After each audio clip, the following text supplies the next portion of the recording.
క్రీస్తునందు ప్రియమైన TWR TV వీక్షకులకు శుభములు తెలుపుతూ నేటి అధ్యయనానికి స్వాగతం పలుకుచున్నాం. ఇంతవరకు మీరు విన్నటువంటి ఆదికాండ సందేశాలు మిమ్మల్ని ఎంతగానో బలపరిచాయని, అనేక సత్యాలు వినడం ద్వారా మీరు దేవుని చిత్తాన్ని గ్రహించడంలో, దేవుని యందు మరియు మీ కొరకైన దేవుని ఏర్పాటును, దైవరాజ్య విస్తరణలో మీ స్థానాన్ని తెలుసుకున్నారని దృఢంగా మేము నమ్మి దేవుని స్తుతిస్తున్నాం. గత సందేశంలో యాకోబు తన కుమారులైన రూబేను, షిమ్యోను, లేవి, యూదా, జబులును, ఇశ్శాఖారు, దాను, గాదు, ఆషేరు, యోసేపు, బెన్యామీనులపై పలికినటువంటి ప్రవచనాలు తరతరాలుగా ఏ విధంగా విశ్వసనీయత, చెక్కుచెదరని ప్రమాణాలుగా ఉన్నాయో విన్నాం. బెన్యామీను చీల్చే తోడేలుగా వర్ణించబడ్డాడు. ఎందుకంటే యూదాతో బెన్యామీను శాశ్వత ప్రాతిపదికన నిలిచి ఉన్నాడు. యాకోబు దేవుని పునరుత్థానంను నమ్మాడు. మరణ సమయంలో చేతికర్రపై ఆనుకొని ఉన్నాడు. పెనుయేలు అనుభవంతో తుంటి నరం తెగింది. బైబిల్లో మొదటి పానార్పణం చేసినవాడు యాకోబు. ఇక ఈ పాఠంలో యాకోబు భూస్థాపన కార్యక్రమం జరగడాన్ని వింటాం. తన పూర్వీకుల వద్దనే సమాధి పొందాలని ఎందుకు కోరాడు? అబ్రహాము, ఇస్సాకు, యాకోబులు పొందిన దైవ సత్యం ఎంతటితో తెలుసుకుంటాం. ఇక సందేశంలోనికి వెళ్దామా? సోదరీ సోదరులారా, ఈ అధ్యాయంలో యాకోబు మృతిని గురించి వినబోతున్నాం. యాకోబును కనాను దేశంలో సమాధి చేశారు. ఆ తరువాత యోసేపు కూడా చనిపోతాడు. ఈ రెండూ మరణవార్తలే. మరణం అనే మాట మొట్టమొదటిసారి ఆదికాండం 3వ అధ్యాయంలో వినబడింది. అయితే ఈ మరణాన్ని మానవుడే కోరి తెచ్చుకున్నాడు. ఆదికాండం 2వ అధ్యాయం 17వ వచనంలో దేవుడు హెచ్చరిక చేశాడు. మంచి చెడ్డల తెలివినిచ్చే వృక్షఫలములను తినకూడదు. నీవు వాటిని తినే దినమున నిశ్చయముగా చస్తావు. ఇది నరునికి దేవుడిచ్చిన ఆజ్ఞ. దైవాజ్ఞను మీరి మరణాన్ని తెచ్చిపెట్టుకున్నాడు మానవుడు. అందుకే రోమాపత్రిక 5వ అధ్యాయం 12వ వచనంలో పౌలు హెచ్చరిక చేస్తూ అన్నాడు, ఒక మనుష్యుని ద్వారా పాపమును, పాపము ద్వారా మరణమును లోకంలో ప్రవేశించాయి. ఎందుకనగా మనుష్యులందరూ పాపం చేశారు. మరణం అందరికీ సంప్రాప్తమైనది. ఆదికాండం గ్రంథమంతా ఇదే సత్యాన్ని రుజువు చేస్తుంది. పాపమనేది ఊహ కాదు, మరణమనేది వాస్తవం. ఆదికాండం ఏదెను తోటలో దేవునితో మానవునితో ఆరంభమై ఈజిప్టులో ఒక శవపేటికతో ముగుస్తుంది. ఆదికాండం గ్రంథమంతా మనకు నేర్పుతున్న సత్యం ఇదే. మానవ కుటుంబంలోనికి పాపం వచ్చి మానవులందరినీ చావుగొట్టు మనుష్యులనుగా చేసి విడిచింది. అయితే దేవుడు విశ్వసనీయుడని, మానవుడు జీవమార్గాన్ని కనుగొనేటందుకు మార్గం చూపుతాడని ఈ గ్రంథంలో మనం నేర్చుకుంటాం. ఇప్పుడు 50వ అధ్యాయంలో 1వ వచనం నుండి వినండి. యోసేపు తన తండ్రి ముఖము మీద పడి అతన్ని గురించి ఏడ్చి తండ్రిని ముద్దు పెట్టుకున్నాడు. సంతాపాన్ని వెలిబుచ్చాడు. యోసేపు తన తండ్రిని ఎంతో ప్రేమించాడు. ఈ రోజున కుటుంబాలలో పిల్లలకు తల్లిదండ్రులను గురించి శ్రద్ధ సన్నగిల్లుతున్నది. ఈ రోజున కుటుంబాలలో తల్లిదండ్రులను సన్మానించే పిల్లలు బహు కొద్దిమంది. 1 యోహాను 2వ అధ్యాయంలో 3 గుంపులను ఉద్దేశించి దేవుడు మాట్లాడుతున్నాడు. చిన్న పిల్లలారా, యువకులారా, తల్లిదండ్రులారా అంటూ సంబోధిస్తున్నాడు. తండ్రులు తమ అనుభవంలో నుండి యువతీ యువకులకు నేర్పగలిగింది ఎంతో ఉంది. తండ్రి దీవెన బిడ్డలకు ఎంతో మేలు. వారి భవిష్యత్తుకు తండ్రి ప్రార్థన ఎంతో అవసరం. యోసేపు సుగంధ ద్రవ్యాలతో తన తండ్రి శవాన్ని సిద్ధపరచాలని తన దాసులైన వైద్యులకు ఆజ్ఞాపించాడు. గనుక ఆ వైద్యులు ఇశ్రాయేలును అనగా యాకోబును సుగంధ ద్రవ్యాలతో సిద్ధపరిచారు. శవాన్ని ఈజిప్టు వారు సిద్ధపరిచే విధానం ఎంతో ఘనమైనది. ఈజిప్టు త్రవ్వకాలలో బయలుపడిన అవశేషాలు ఈ సత్యాన్ని వెల్లడి చేస్తాయి. శవాలను సుగంధ ద్రవ్యాలతో భూస్థాపనకు సిద్ధపరచటంలో ఈజిప్టు దేశీయులను మించిన వారు ఎవ్వరూ లేరు. యోసేపు వైద్యులను పిలిపించి తండ్రి శవాన్ని సుగంధ ద్రవ్యాలతో సిద్ధం చేయించాడు. ఈజిప్టు నాగరికత నాటి ప్రపంచంలో ఎంతో పేరు ప్రఖ్యాతులు చెందినది. అప్పటి శవాలు నేటి వరకు కూడా చెడిపోకుండా భూగర్భంలో పదిలంగా ఉన్నాయంటే ఈజిప్టు వారి శాస్త్రీయ రసాయనిక విజ్ఞానానికి జోహారులు. హెబ్రోనులో నేటి వరకు అప్పటి అవశేషాలు దొరుకుతూనే ఉన్నాయి. యాకోబు చనిపోకముందు తన కోరికను వెలిబుచ్చాడు. నన్ను మక్పేలా గుహలో పాతిపెట్టండి అని అడిగాడు. యాకోబుకు ఉన్న పునరుత్థాన నిరీక్షణ గొప్పది. దేవుడు తనను సమాధి నుండి లేపుతాడు. అప్పుడు తాను వాగ్దత్త భూమిలోనే ఉండాలి, అక్కడే తాను లేపబడాలి అనేది అతని వాంఛ. ఈ రోజున మన విశ్వాసమేమిటి? యేసుక్రీస్తు యొక్క సంఘ నిరీక్షణ ఏది? యేసు ప్రభువు వస్తాడని, తన సంఘ వధువును తీసుకువెళుతాడని, తనతో కూడా పరలోకంలో సదాకాలం ఉంచుకుంటాడని సంఘం నిరీక్షిస్తుంది. మనం అంతరిక్షంలో నూతన యెరూషలేములో ఉంటాము. మనకు మహోజ్వలమైన నిత్య భవిష్యత్తు ఉన్నది. యూదులకు ఉన్న ఇహలోక రాజ్య వాగ్దానాన్ని మించినది మనకున్నది. మనకు పరలోక రాజ్య వారసత్వం యేసుక్రీస్తును బట్టి సంక్రమించింది. సుగంధ ద్రవ్యములతో సిద్ధపరచబడే వారి కోసం దినములు సంపూర్ణమగునట్లు యాకోబు కోసం 40 సంపూర్ణ దినములు ప్రకటించబడినవి. యాకోబును గురించి ఈజిప్టు వారు 70 రోజులు అంగలార్చారు, సంతాపం వెలిబుచ్చారు. 40 రోజులు శవాలను సమాధి కోసం సిద్ధపరిచారు. ఎన్నెన్నో సుగంధ ద్రవ్యాలు, ఓషధులు వాడారు. ఈజిప్టు దేశీయులందరూ యాకోబు కోసం సంతాపం వెలిబుచ్చారు. వారు లాంఛనప్రాయంగా ఇది చేయలేదు. యాకోబు ఈజిప్టు దేశంలో ఒక గొప్ప భక్తుడుగా అందరికీ తెలుసు. యోసేపునకు తండ్రి గనుక అందరూ అతన్ని ఎంతో అభిమానించారు. యోసేపు ఈజిప్టు దేశాన్ని సంరక్షించిన పరిపాలకుడు. యాకోబు అందరికీ చిరపరిచితుడైన భక్తుడు. యాకోబును గూర్చిన అంగలార్పు దినములు గడచిన తరువాత యోసేపు ఫరో ఇంటి వారితో మాట్లాడాడు. మీ కటాక్షం నా మీద ఉన్న ఎడల మీరు అనుగ్రహించి నా మనవి ఫరో చెవిని వేసి నా మాటగా చెప్పండి. నా తండ్రి నా చేత ప్రమాణం చేయించి, ఇదిగో నేను చనిపోతున్నాను, కనానులో నా నిమిత్తం సమాధి తవ్వించుకున్నాను, అందులోనే నన్ను పాతిపెట్టమని నా తండ్రి కోరాడు. కాబట్టి తమ సెలవైతే నేనక్కడికి వెళ్ళి నా తండ్రిని పాతిపెట్టి మళ్ళీ వస్తాను. ఫరో అన్నాడు, అతడు నీ చేత చేయించిన ప్రమాణం చొప్పున వెళ్ళి నీ తండ్రిని పాతిపెట్టు. కాబట్టి యోసేపు తన తండ్రిని పాతిపెట్టడానికి వెళ్ళిపోయాడు.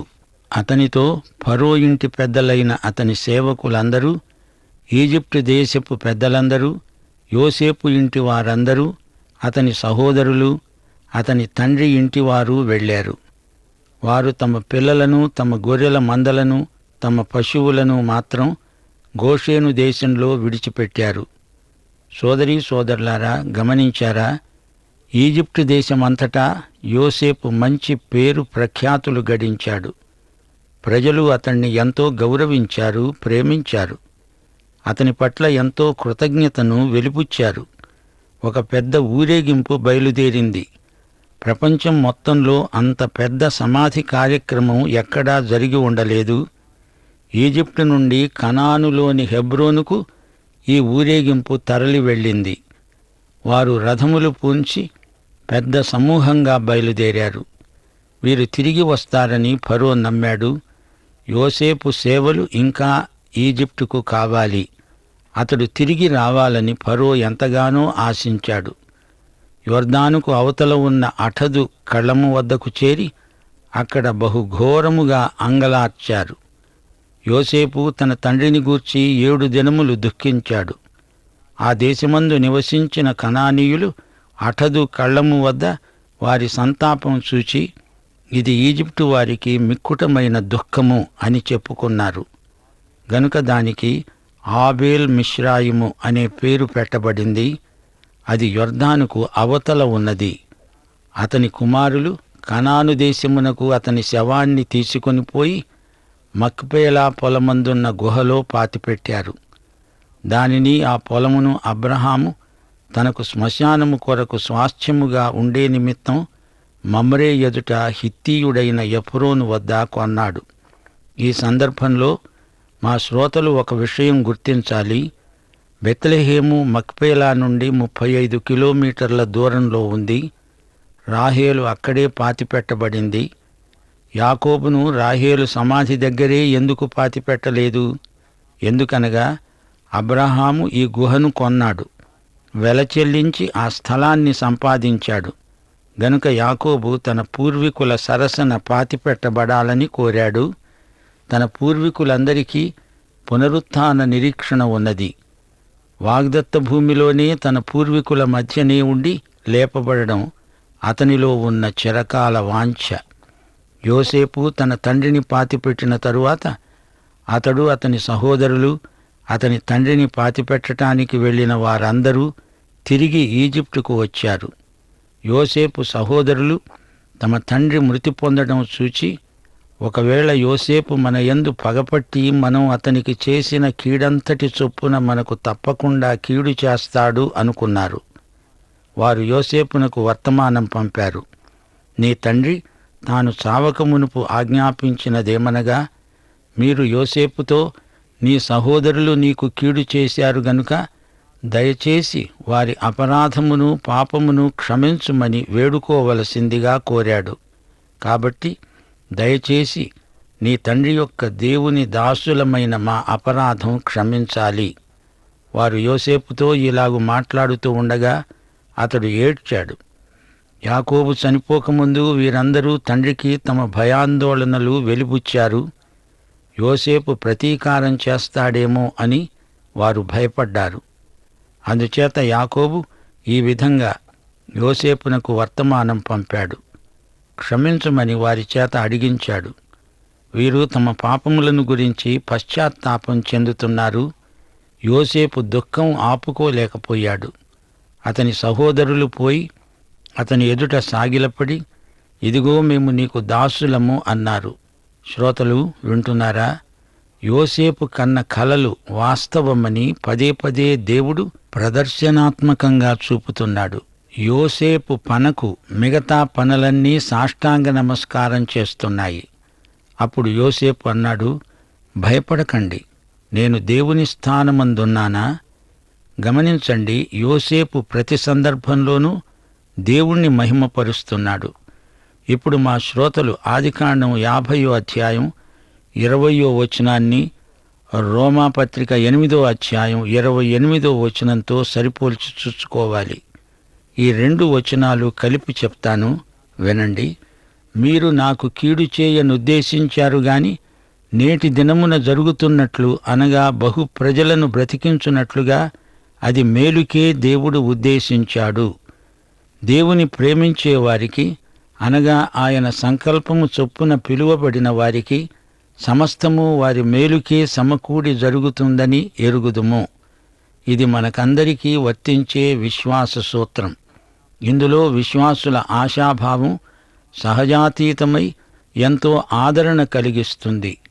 సోదరీ సోదరులారా, ఒక విషయం మీరెన్నడూ మర్చిపోకూడదు.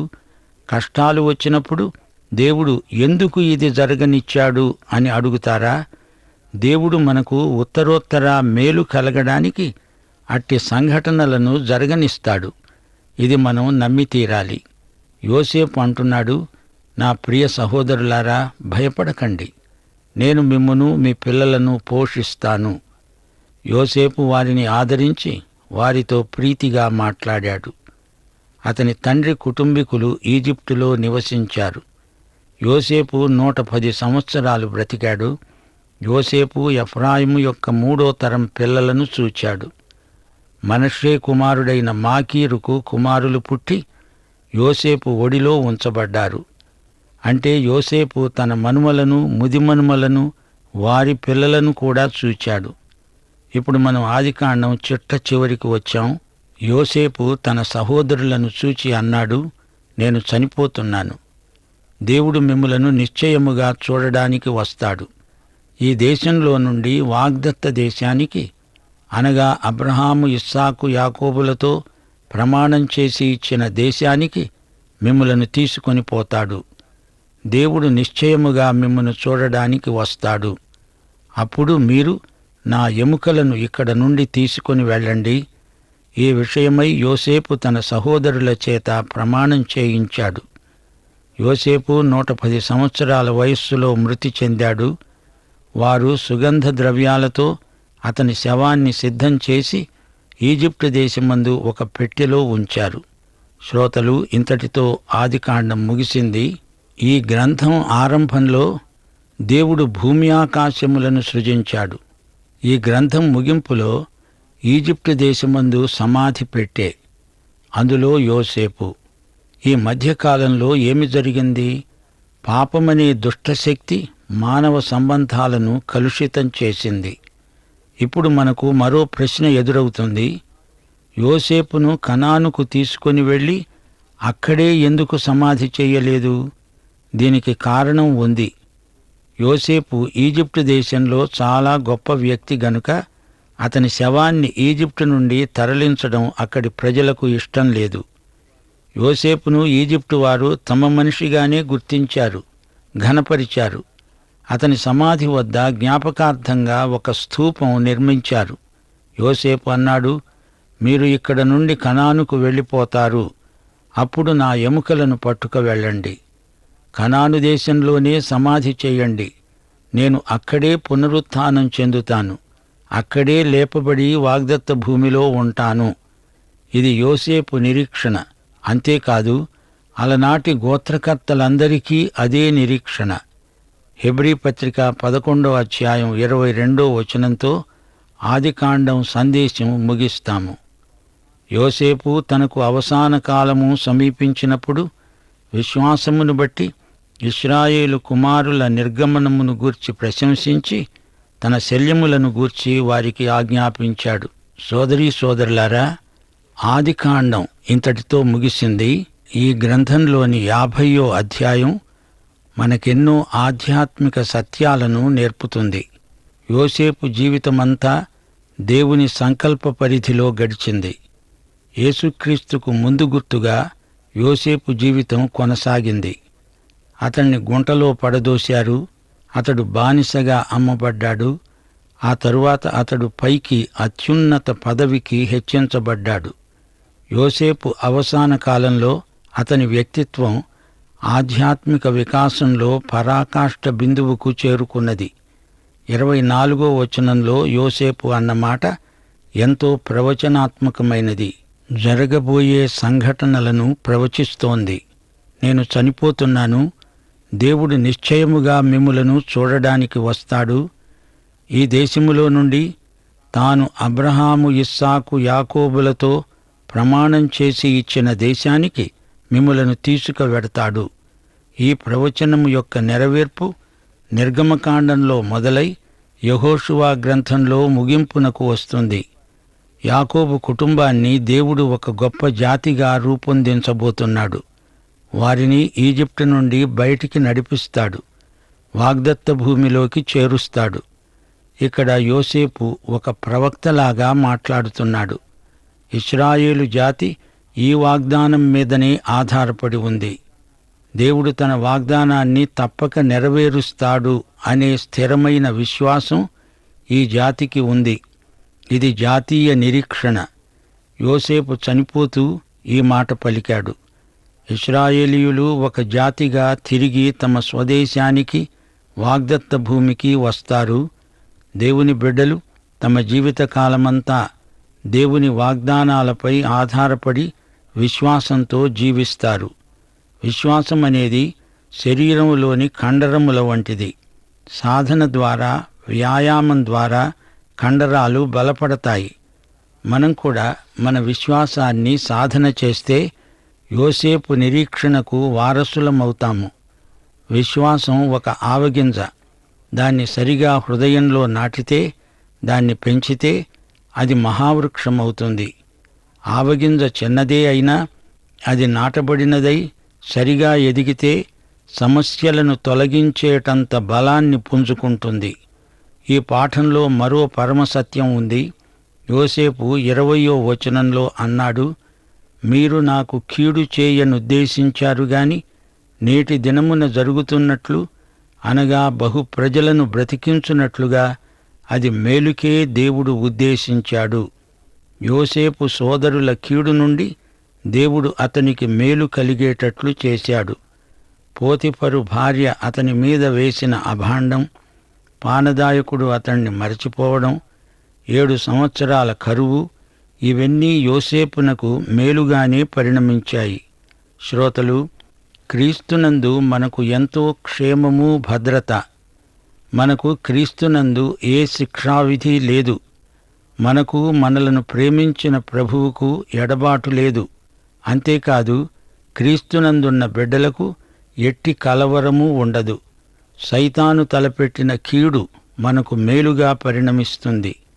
అనగా మన దేవుడు అలా చేయగల సమర్థుడు. ఈ పాఠంలో మరో ముఖ్య సత్యం మా శ్రోతల దృష్టికి తేగోరుతాము. అహరోను, మోషే, ఏలీ, బాప్తిస్మకుడైన యోహాను వీరు లేవి గోత్రికులు. దావీదు, యేసుక్రీస్తు యూదా గోత్రికులు. సంసోను దాను గోత్రికుడు. ఏలీయా నఫ్తాలి గోత్రికుడు. యెహోషువ, గిద్యోను, సమూయేలు యోసేపు గోత్రికులు. సౌలు, ఎస్తేరు, అపొస్తలుడైన పౌలు బెన్యామీను గోత్రికులు.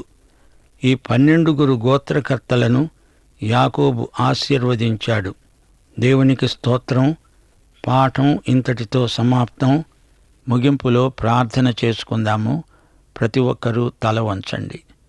పరిశుద్ధ దేవా, నీ ఆశీర్వాదాలన్నిటినీ లెక్కించడానికి నిత్యత్వపు కాలము సరిపోదు. నీ వాక్యాశీర్వాదముల కొరకు నీకు కృతజ్ఞులం. తండ్రి, నీవు మాకనుగ్రహించిన ఈ అమూల్యమైన పాఠం కోసం నీకెంతో కృతజ్ఞతాస్తుతులు సమర్పిస్తున్నాం. మేము నేర్చుకున్న పాఠాలను మా వ్యక్తిగత జీవితాలకు అన్వయించుకొని బ్రతకడానికి పరిశుద్ధాత్మ మాకు సహాయం చేయి.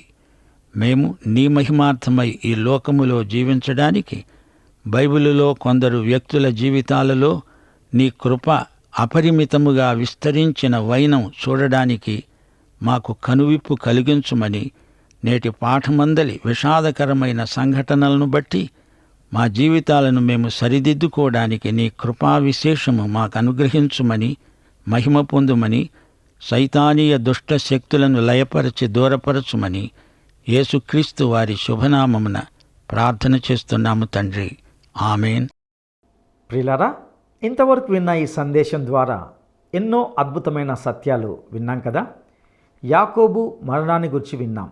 యాకోబు దేహాన్ని ఐగుప్తు వైద్యులు 40 రోజుల పాటు సుగంధ ద్రవ్యాలు, ఔషధాలు, పరిమళ లేపనాలతో సిద్ధపరిచారు. యోసేపు తన తండ్రి కోసం దుఃఖించిన విధానానికి ఐగుప్తీయులు ఎంతో ఆశ్చర్యపోయారు. యోసేపు ఐగుప్తు కొరకు నిర్వహించినటువంటి ఈ అంతిమ యాత్ర ప్రపంచంలో ఎప్పుడూ ఎక్కడా జరిగి ఉండలేదు. తండ్రిని సన్మానించడంలో కూడా యోసేపు గొప్ప మాదిరి అయ్యాడు. ఐగుప్తు నుండి హెబ్రోనులోనికి వెళ్ళి యాకోబును సమాధి చేశారు. యోసేపు సోదరులు యోసేపును గుర్తించకముందు సాగిలపడ్డారు. ఇప్పుడు యోసేపని తెలిసి కూడా సాగిలపడుతున్నారు. అతడి కలలు దేవుడు నెరవేర్చాడు. యోసేపు జీవితం విస్తృతమైన రీతిలో యేసు ప్రభువుకు ముందు గుర్తుగా ఉంటున్నాయి. యోసేపు కూడా తన ఎముకలను తీసుకెళ్లాలని చెప్పాడు. వారందరూ పునరుత్థానం నిరీక్షణ కలిగి ఉన్నారు. నేటి విశ్వాసులు మరింత నిరీక్షణ కలిగి ఉండాలి. ఎన్నో అద్భుతమైన సత్యాలు మీరింతవరకు విన్నారు. మనము ఆదికాండము అధ్యాయాన్ని ముగించుకున్నాం. మీ ప్రతిస్పందన మాకెంతో ప్రోత్సాహకరం. ఫోన్ ద్వారా కానీ లేక ఉత్తరాల ద్వారా కానీ మీ అనుభూతులను తెలియపరచండి. సత్యవంతుడైన దేవుడు మిమ్ములను సత్యంలోనికి నడిపించి కాపాడి సంరక్షించునుగాక. ఆమెన్.